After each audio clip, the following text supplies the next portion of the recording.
Media playback is unsupported on your device. Media caption. Watch 5 things to know about Ingvar Kamprad, founder of Ikea. The Swedish founder of the Ikea furniture chain, Ingvar Kamprad, has died at the age of 91, the company has announced.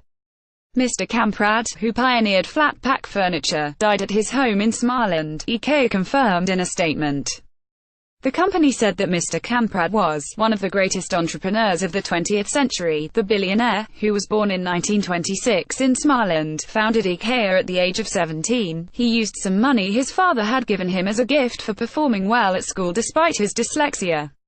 In the later years of his life, Mr. Kamprad faced questions over his past links to fascist groups, something he admitted, but said was a mistake.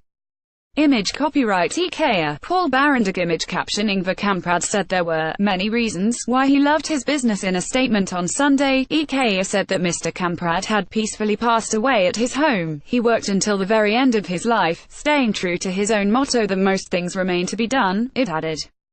Mr. Kamprad eventually stepped down from the company's board in 2013, at the age of 87. Ingvar Kamprad was a great entrepreneur of the typical southern Swedish kind, hard-working and stubborn, with a lot of warmth and a playful twinkle in his eye, the company said.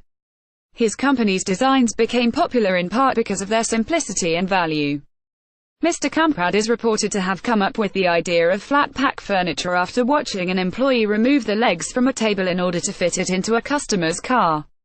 Furniture designer Jeff Banks said that Mr. Kamprad's creations radically changed how people made and designed products for the home. People have tried to reproduce and copy that, but unsuccessfully, he said.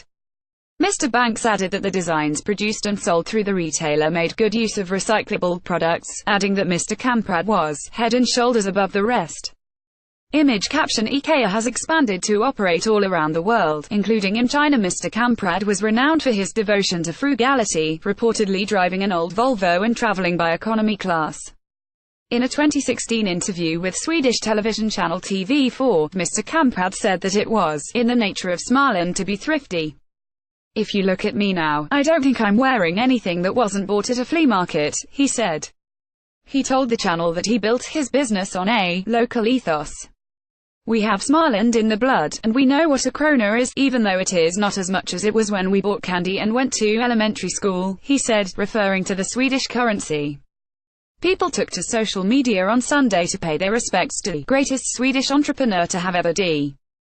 Swedish Foreign Minister Margot Wallström tweeted her condolences, saying that Mr. Kamprad had put Sweden on the world map. Ikea, key facts. Ikea started in 1943 and now has 389 stores worldwide. The name comes from Mr. Kamprad's initials, IK, together with the name of the farm he grew up on, Elmteryd, E, and the nearby village Agunnaryd, A. The company's retail sales totaled €36.4 billion, $43 billion, £30 billion.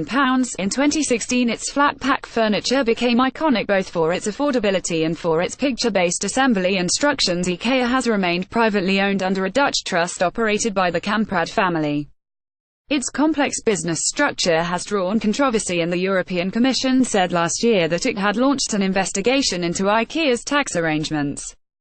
The European Green Party said that the arrangement had allowed the company to avoid paying some €1 billion in tax between 2009 and 2014. A spokesman for Dutch-based Inter Ikea, one of the company's 2 divisions, said that the company had been taxed in accordance with EU rules. In an interview in the 1980s, Mr. Kamprad said that his vision for Ikea was that it would be a company that would make life easier for its customers. In more recent years, Mr. Kamprad had faced scrutiny over his past links to Nazi groups.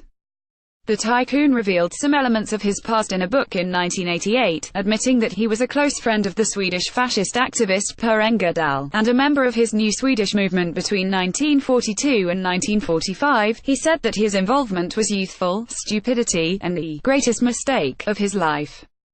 But a 2011 book by Elizabeth Asbrink alleged details beyond what Mr. Kamprad had previously admitted. She wrote that he was an active recruiter for a Swedish Nazi group, and stayed close to sympathizers well after World War II. At the time, a spokesman for Mr. Kamprad said he had long admitted flirting with fascism, but that there were now no Nazi sympathizing thoughts in Ingvar's head whatsoever.